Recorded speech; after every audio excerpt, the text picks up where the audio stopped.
So here's a first for me, getting an Eaglemoss Hero Collector model on the day of its release, no less. And I'd actually completely forgotten this was coming, and I got this message saying I'm going to get a DPD delivery today from Eaglemoss. I was like, of what? I've not bought anything. And then, of course, I remembered that I had in fact got this on back order from some time back when it was on offer. And here it is. So I'll read to you from one of the end panels of the box. So Aliens Dropship 02. I've no idea why it's 02. I guess just because that's the number on the side of the ship. An impressive part of many Marine Corps operations, the UD-4L Cheyenne Dropship is a combat spacecraft designed to rapidly deliver troops and equipment from a carrier stationed in orbit directly to a planet's surface. It is, of course, an express elevator to hell, as Hicks put it. I think, was it Hudson? Hudson put it, I think. So, yeah, I have not looked inside this at all, so this will be completely as I find it for you.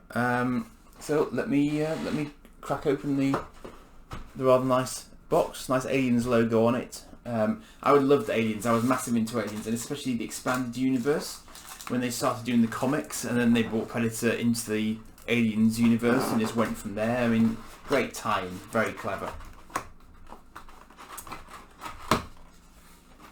I mean, the films have moved on a long way. I'm not even that up with the current films, but for me, this was a real major part of my sort of teenage years, is trying to find the comics, the Dark Horse comics at the time.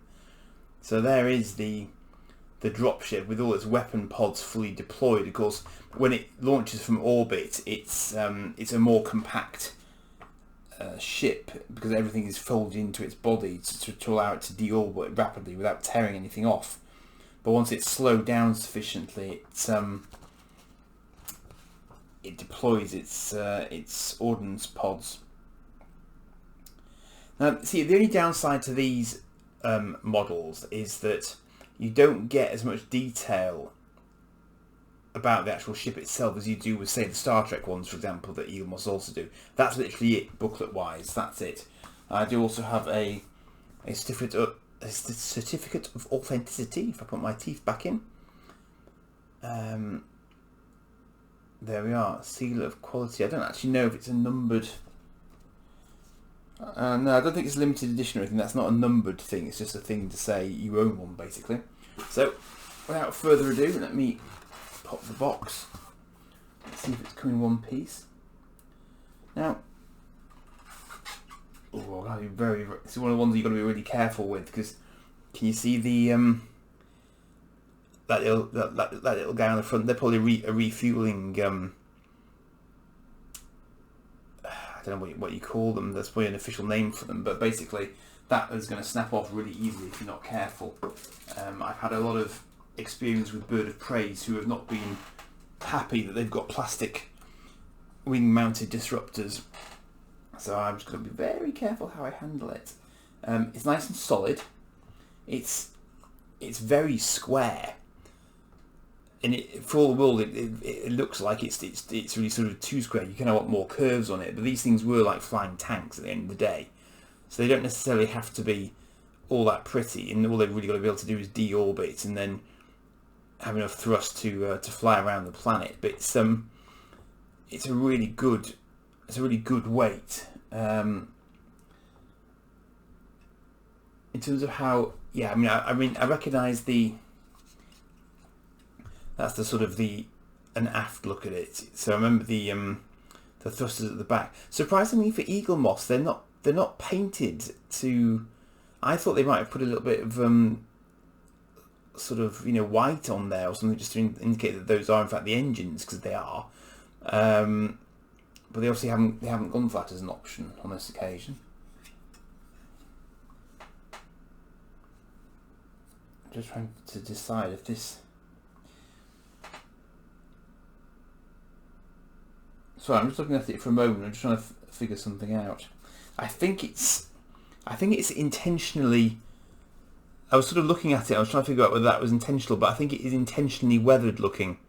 If you can just make out all those little sort of white marks on the top there, I think that's probably true to the film in the sense that it's not a fresh off the assembly line type of aircraft, and obviously it's just come down from space, so it's bound to look a little bit weathered, and that's obviously how they've done it. They've got a little you're not going to be able to focus in on that, I don't think. Maybe if I do that, it might have a chance of doing it, but you can just see there's a logo of the presumably the Marine Corps that it's attached to. But even with my old person's glasses on, I can't make out what that actually says, but I assume that's going to be film accurate in some way, shape or form.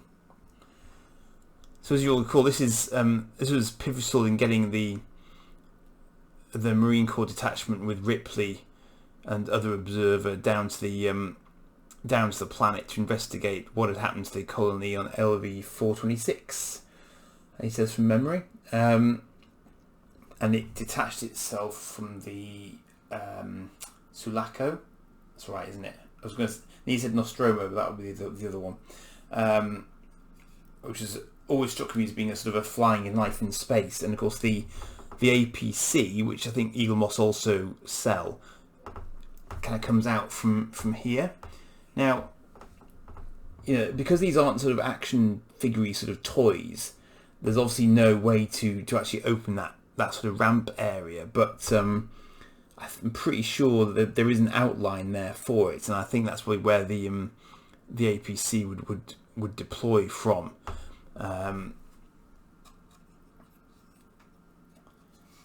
Size-wise, I would put this. Well, in fact, I can compare it with the one that I happen to have over here. It is smaller than a special issue Star Trek ship, but much bigger than a regular issue Star Trek ship by Eaglemoss. So that's going to sit quite happily on its own landing struts, I think. But obviously that isn't the appropriate way to put it down.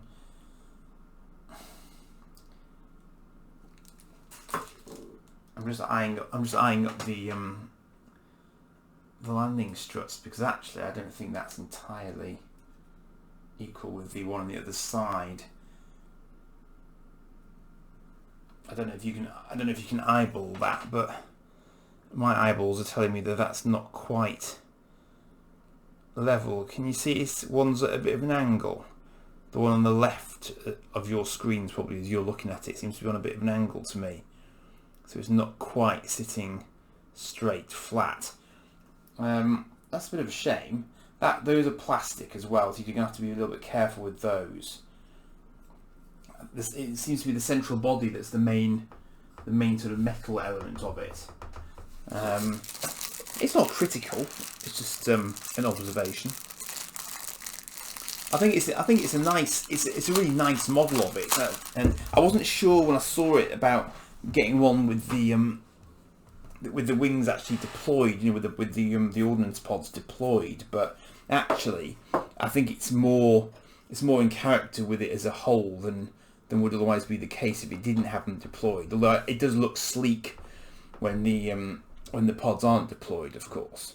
Now I'm going to guess that's just going to sit flat on there like that. So, oops. Okay, note to self, be very, very careful with this one, because that is going to slip and slide forwards a lot. So you better be very careful about finding its centre of gravity underneath there. So I've just shown you what not to do. I was about to move it to see if I could see any pilots actually inside the cockpit, but I actually think the cockpit window is actually blacked out, so the canopy is blacked out, so you can't actually see anyone in there. So it is, literally just kind of the ship itself that you're looking at there, basically. But that's okay. I wouldn't really expect them to try and squeeze figures in there, because as I said before, it's not an action figure type plaything. So I'm happy with that. It probably just means I have to try and justify getting myself the APC now, doesn't it? Often the way with these things, you can never buy just the one, can you? But yeah, I mean, I love the Aliens film. Great film. it's a strange thing because it's radically different to the first film in the series, and yet it was still great in its own very, very different way. So yeah, it's I think that's worth the money, especially if you can get it on offer. For me personally, if if you're from that particular era, then you like your Cameron films, and yeah, go for it. So I might even be first on YouTube with this. I don't know. Irish Trekkie might get dibs on it first. I don't know. He might have had a pre-release delivery for it, but Miggins here had to buy it in the traditional fashion. So there you go. I hope that's been of use to you if you're deciding to get one yourself. I'll just give you another little turn round of it if I can avoid knocking it off the stand again. I think the thrusters at the side there that you can see are probably directional thrusters. Of course, it's very, very VTOL, and it'll use those to move itself about the place. So there we are. So that's the Cheyenne Dropship. Hope you've enjoyed that. Thanks for watching. Do subscribe and like the channel, and please do also support my Lego Eagle over on Lego Ideas, because it needs all the support it can get to try and get itself more time to get up to 10,000 supporters when all is said and done. So thanks for watching, and let me know what you think in the comments. Cheers. Bye.